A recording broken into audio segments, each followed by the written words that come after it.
हाल ही के दिनों में भारत और पाकिस्तान के रिश्ते को लेकर एक नई बहस शुरू हो गई है। दोनों देशों के 117 पूर्व सांसदों, राजनयिकों, वकीलों, पत्रकारों और शिक्षाविदों ने भारत और पाकिस्तान के प्रधानमंत्रियों को एक खुला पत्र लिखा है। उनका कहना है कि दोनों देशों के बीच बातचीत फिर से शुरू होनी चाहिए। उनका मानना है कि लगातार तनाव का सबसे ज्यादा असर युवाओं, रोजगार, व्यापार और विकास पर पड़ रहा है। इस पत्र में कई सुझाव दिए गए हैं, जैसे दोनों देशों में फिर से उच्चायुक्त नियुक्त किए जाए, वीजा सेवाएं शुरू हों, धार्मिक और सांस्कृतिक यात्राएं आसान बनाई जाए, मीडिया पर लगे प्रतिबंध हटाए जाएं और लोगों के बीच संपर्क बढ़ाया जाए। कुछ नेताओं का कहना है कि सरकारें अपने स्तर पर सुरक्षा और कूटनीति के फैसले लें, लेकिन आम लोगों, कलाकारों और सांस्कृतिक रिश्तों को राजनीतिक तनाव से अलग रखा जाना चाहिए। लेकिन इस मांग का दूसरा पक्ष भी उतना ही मजबूत है। आलोचकों का कहना है कि जब तक पाकिस्तान की धरती से भारत के खिलाफ आतंकवाद बंद नहीं होता, तब तक बातचीत का कोई मतलब नहीं है।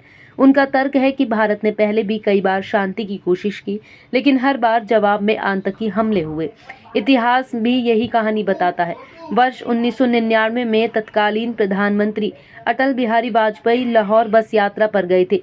दोनों देशों के बीच दोस्ती की नई शुरुआत की उम्मीद थी, लेकिन कुछ ही महीनों बाद कारगिल वॉर शुरू हो गया। इसके बाद संसद हमला, 2028 मुंबई अटैक्स, पठानकोट, उरी, पुलवामा और हाल ही में पहलगाम जैसे आतंकी हमलों ने रिश्तों को और खराब कर दिया। इसी वजह से भारत का आधिकारिक रुख काफी सख्त बना हुआ है। सरकार का कहना है कि आतंकवाद और बातचीत साथ साथ नहीं चल सकते। पहलगाम हमले के बाद भारत ने इंडस वाटर ट्रीटी सस्पेंशन को भी निलंबित कर दिया। इसके बाद पाकिस्तान लगातार इस मुद्दे को अंतर्राष्ट्रीय स्तर पर उठाने की कोशिश कर रहा है। हालांकि पर्दे के पीछे कुछ अनौपचारिक बातचीत भी जारी रहती है। इसे कूटनीति की भाषा में ट्रैक टू डिप्लोमेसी कहा जाता है। इसमें पूर्व अधिकारी, विशेषज्ञ और शिक्षाविद शामिल होते हैं। इसका उद्देश्य किसी समझौते पर पहुंचना नहीं, बल्कि तनाव कम करने और संवाद का रास्ता खुला रखना होता है।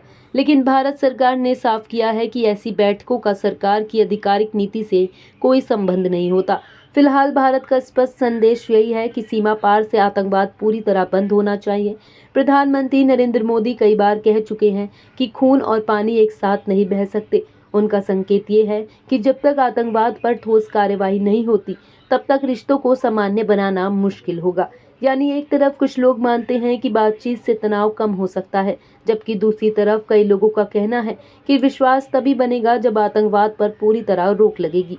ऐसे में फिलहाल भारत पाकिस्तान संबंधों का भविष्य इस बात पर निर्भर करेगा कि जमीन पर हालात कैसे बदलते हैं और दोनों देशों की सरकारें आगे क्या फैसला करती हैं।